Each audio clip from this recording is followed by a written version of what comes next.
You're listening to an IOE podcast. Powered by UCL Minds. Welcome to the podcast Psyched About Education. This series celebrates the academic excellence of the work carried out at the Department of Psychology and Human Development and the impact this work has on policy and practice. In other words, how can psychology make a difference? I'm Dr. Chloe Marshall. I'm Professor of Psychology, Language and Education at the IOE. My research is on children's language and literacy development, and I'm your host for today. With me, I have Professor Julie Dockrell, a very dear colleague of mine who is Professor of Psychology and Special Needs and a world-renowned expert on children's oral and written language development, particularly in the classroom context. In this podcast, we're going to be focusing on the work of the Centre for Language, Literacy and Numeracy, Research and Practice, which is a centre based in the Department of Psychology and Human Development that Julie has been directing for many years and that I take over the directorship of in 2022.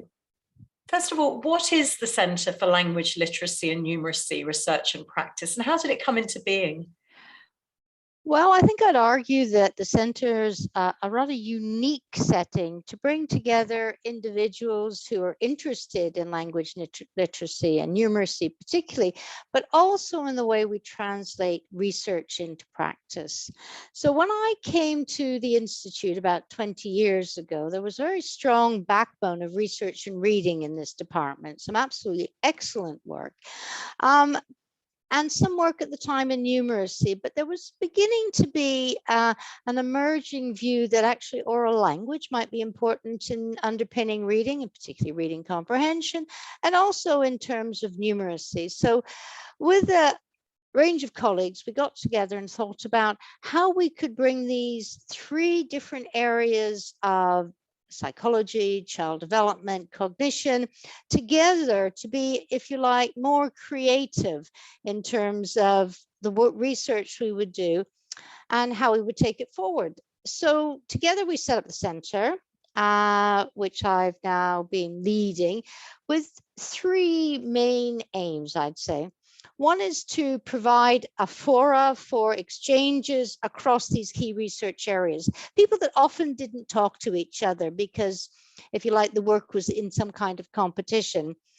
Also to work as a focus for national and international researchers to visit and discuss their ideas, because I think, like you, Chloe, I'm a great believer in bringing people together to create a greater understanding, in our case, of children's development and difficulties, and to widen participation in the work in terms of policy and practice, to not just make it a one-way track in one direction.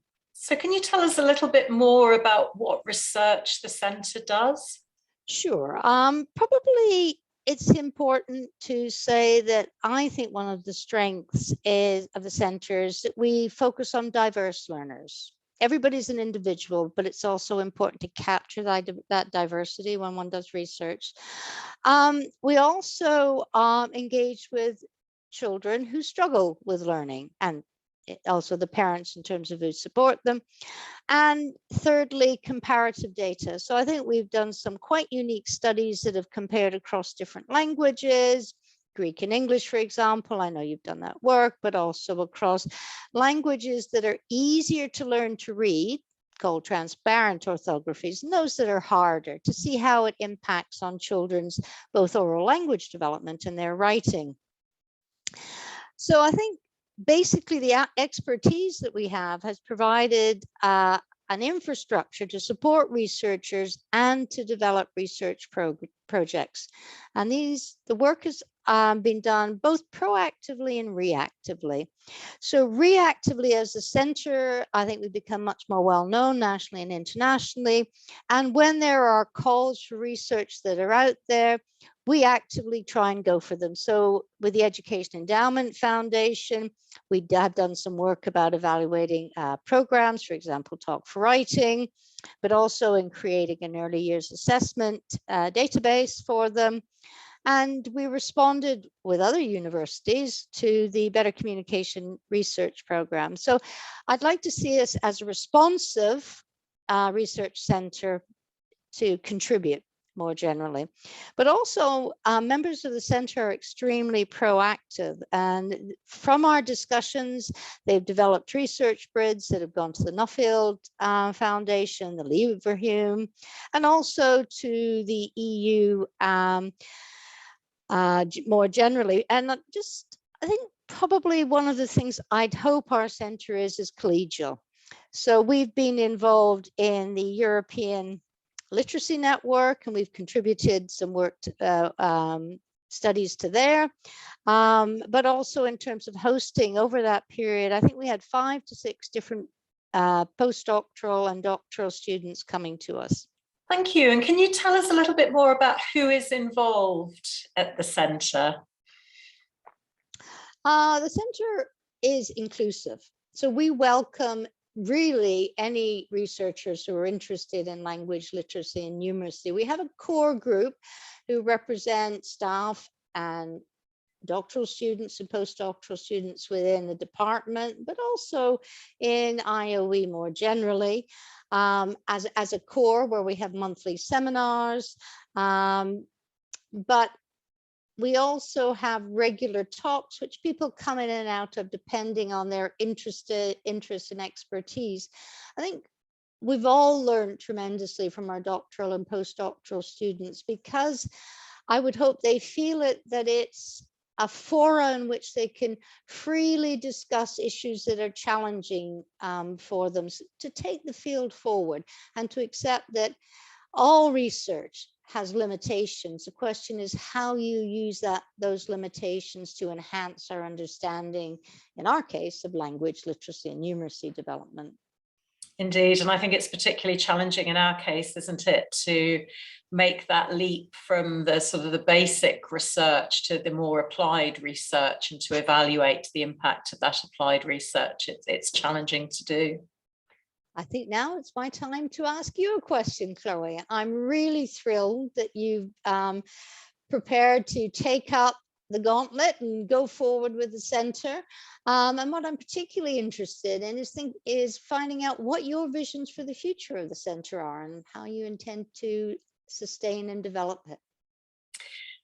Well, long term, I mean, my vision is to continue to support this basic and applied research that we do, because this research really does have the potential to lead to better support for children and young people's learning and attainment. And that's what drives us forward. That's what inspires us every day. But of course, shorter term, you and I have been thinking, haven't we, about the pandemic and the aftermath of the pandemic, and how to support the work of centre members during this time.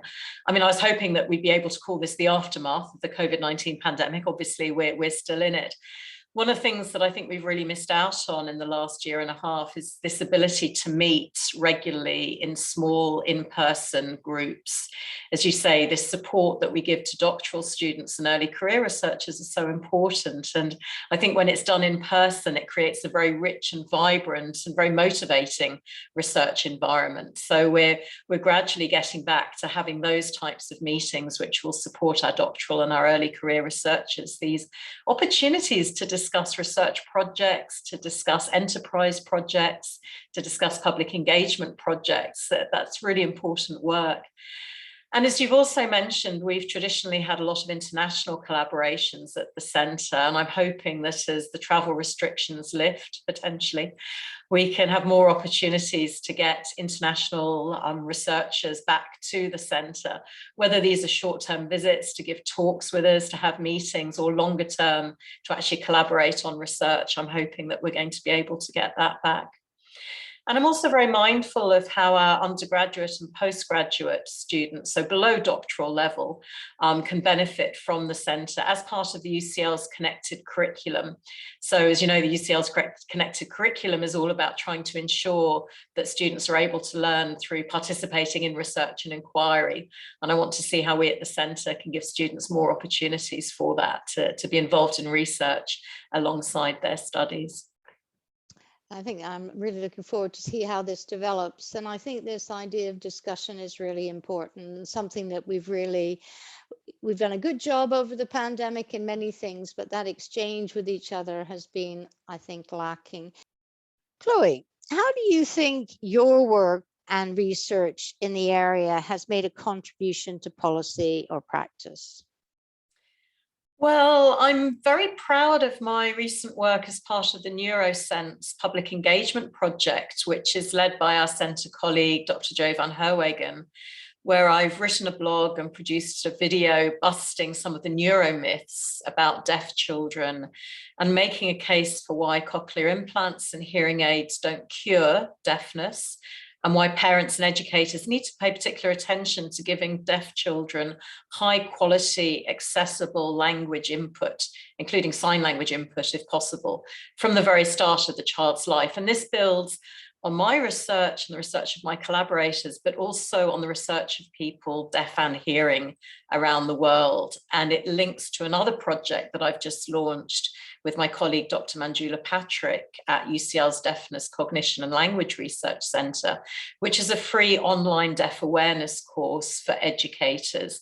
And it's in the early days, but we're getting a lot of very good sign up for that course. So I'm hoping that the good practice that we're hoping to share with educators really is going to make its way into mainstream schools, where a lot of deaf children are educated in mainstream schools, but there isn't yet the expertise in the schools for supporting them. So I'm hoping that that work is going to have measurable impact. And now I'm going to turn the question back to you and ask you the same thing, Julie. I mean, you've done a huge amount of relevant work over the last few decades. So if you could sort of just pick one piece of work that you're particularly proud of and the way that it's influenced policy, what would that be? I'd say it's challenging this notion about diagnosis, because there's been a lot of work where you diagnose a particular disability. And my view has been about profiling needs, because diagnosis and needs don't necessarily match. And this is particularly true with oral language. So there are many children in classrooms with language learning needs. And the question is, how are teachers empowered to meet those language learning needs by talking with children? And in that vein, I developed with a colleague, James Law, the Communicating Supporting Classroom tool, which is a way in which teachers can look at their classroom as an environment to develop the ways in which they talk with children to scaffold that language learning. Because I think many people have thought, well, children start talking at the age of 2 and that's it, we don't have to do anything after that. But of course, we're continually developing our language, and that language then, once it's developed, feeds into reading comprehension.